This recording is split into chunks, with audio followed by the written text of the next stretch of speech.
and welcome to the Gamers Table. It is Monday, and we're reviewing Cinque Terre, the five villages. Hey, way to go. So the nice thing about this is the random aspect of it, because most Euros are fairly cut and dried. The object of the game is to earn the highest total amount of lira. Lira will be scored using the scoring track running along the map's border. Each time a player makes a profit, he will advance his marker accordingly. Lira can be earned by selling produce at a village for its corresponding village value.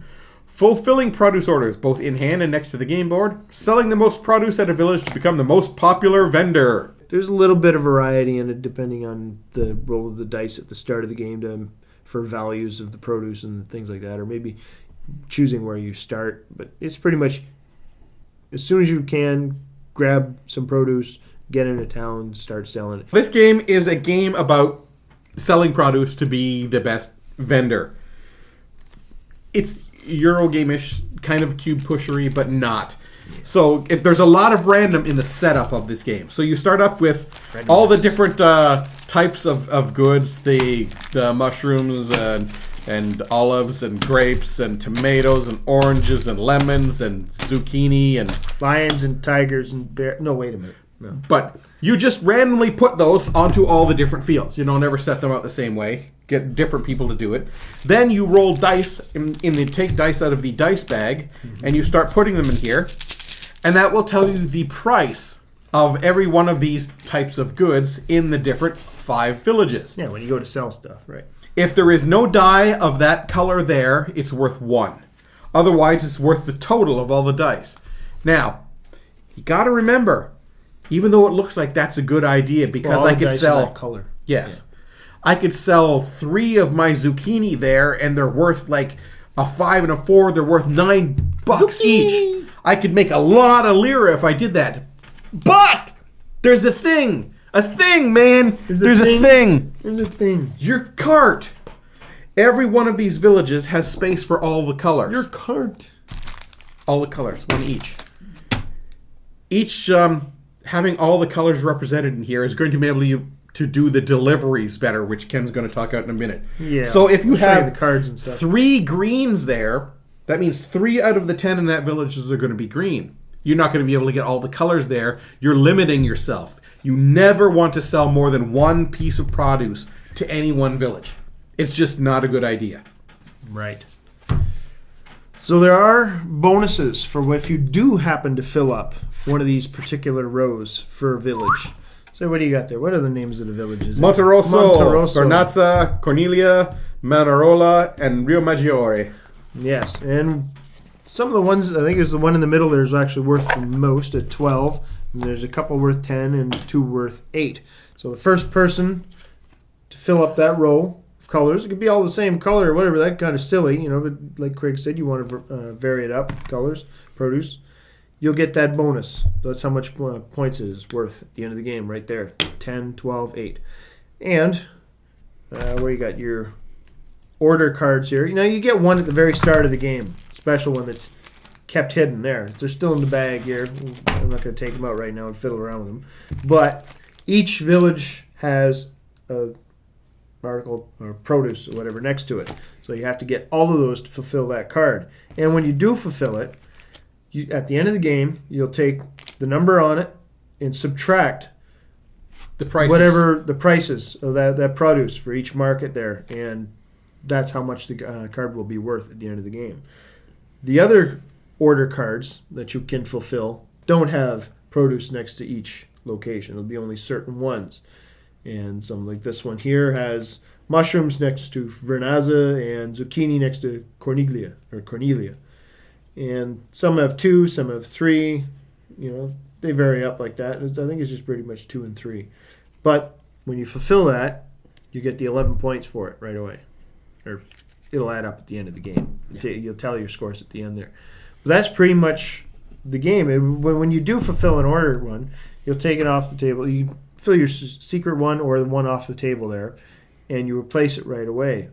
But actually, what is it? You can choose. You have the option. You look at it. Yeah. And you can either keep it in your hand or put it out there. For if you don't guys. put that one out there, the next one has to go out there. Right. And when you do that, you kind of watch want to watch what the other players have on their boards to see if they'll be able to fulfill that contract, or if you, All if public you put it knowledge. out. Yes, all public knowledge. So if you put that one out there, and the other guys are going to fill it, well, you're pretty much just giving points away. So you could take the chance and take the hidden one and put it in your hand. You might get screwed yourself.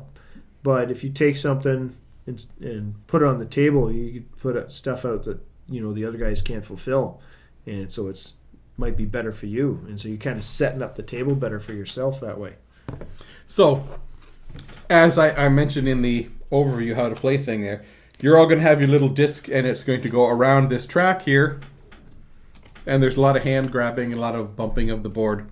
You can bump those numbers off easily. The nice thing about it is all this stuff not only is public knowledge here, if you knock all the track scoring markers right off the board, nobody knows where anything is anymore. You can look at your board and see exactly how much money you got.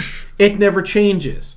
So if I've got the 7 different produce types up here and I thought I had 35 points, I can look at the 7 colors there, look at the dice on here, and see exactly how many points I have. I can look at my cards and figure out exactly how much. Easy. You're not. It's like it's not like the train game where somebody's gonna whack the table, and all of a sudden you don't know what. Oh yeah, those trains are everywhere now. It's a train wreck. Might as well quit the game. Yeah. Will Wheaton's wife did that in an Oh, episode. really? Yeah. She smacked it. Not on purpose. She wasn't upset. She didn't do it on purpose. But I didn't know, referring to that. Oh, also, all the guys saying, why don't you show an episode where is you guys playing the game? If you want to see somebody playing the game, watch Will's show. Because he's got 15 cameras and a whole production team. We've got the camera sitting over there. And, I got to run up and pause it. So...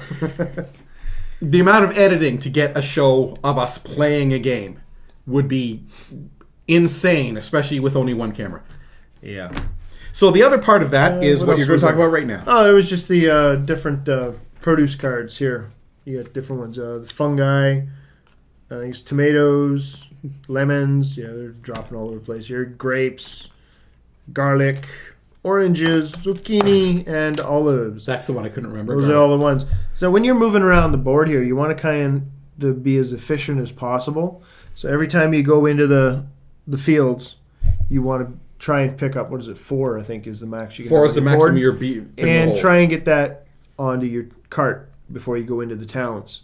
Because if you're making multiple trips, not filling up your cart, you're not being as efficient, and you're wasting turns and wasting time. So the more you can grab and the more you can sell, and hopefully sell into the towns or at the towns that are matching up on the cards, the order cards there too. So you want to, but the thing is about that though too, and we found out, someone fulfills it before you do, and now everything's changed, and where you're putting your colors might not match up with what's coming up on the boards now. That's why you really want to get a good variety of colors in each city on your board there. If you get too much of one color, it's just not going to help you at all. So these cards that you can draw every turn are how you get the produce. Yeah. If I'm in one of the 3 fields and I'm adjacent to olives, which is the black, I can trade 1 card in to get 1. If I don't have any olives and I still want to pick up olives, any 2 of the same kind. So if I have 2 zucchinis, I'm allowed to trade them both in to pick up an olive instead. So you got to watch that, because you got to trade these cards out to get the produce, but then you've got no cards left. So now you got to be collecting cards to try and get them to be able to buy produce again. So there's built-in slowdowns to try to even everything out here. Wrapping up for Cinque Terre. So the theme is you're harvesting stuff, you're selling it at the villages. It's a little thin. I mean, that's sort of what you're doing, but you're trading cards to pick up these cubes, and then you're giving them in there for victory points.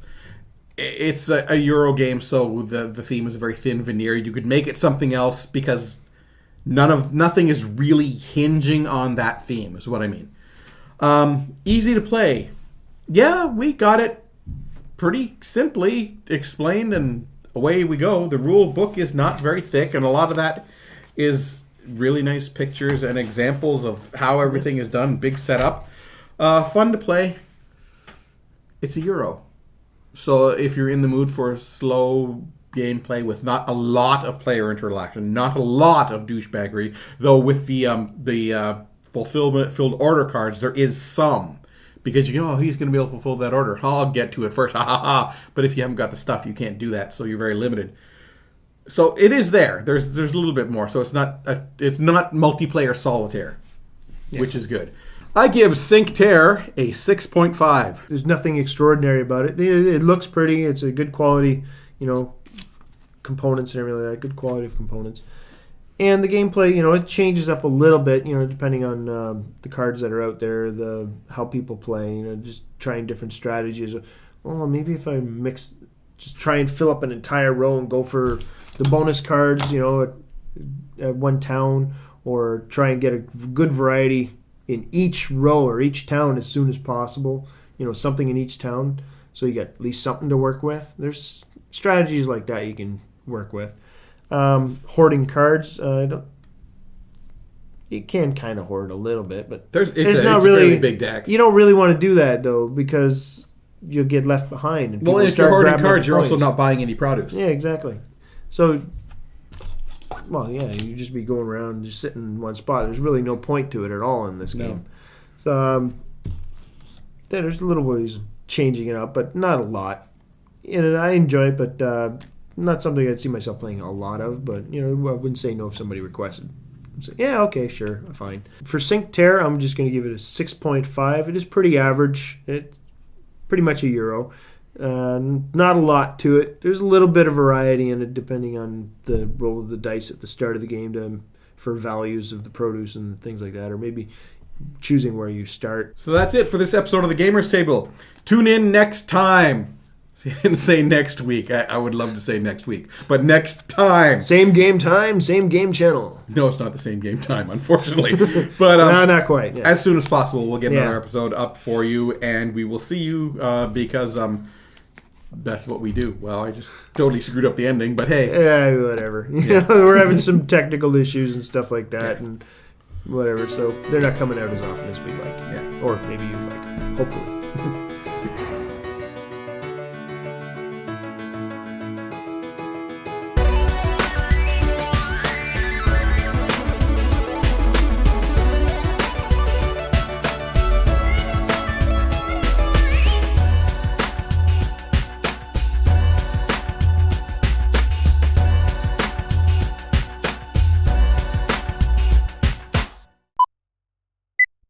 Zucchini! I don't do that when you're doing your close-up. You just didn't.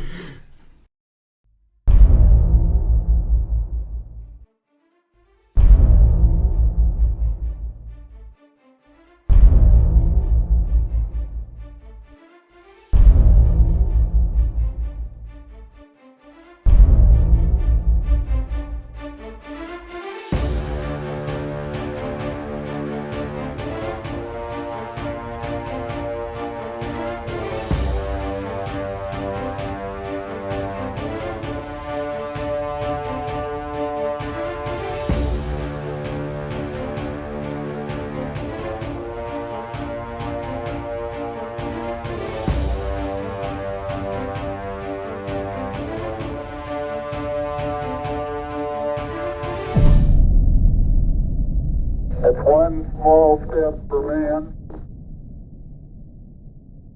one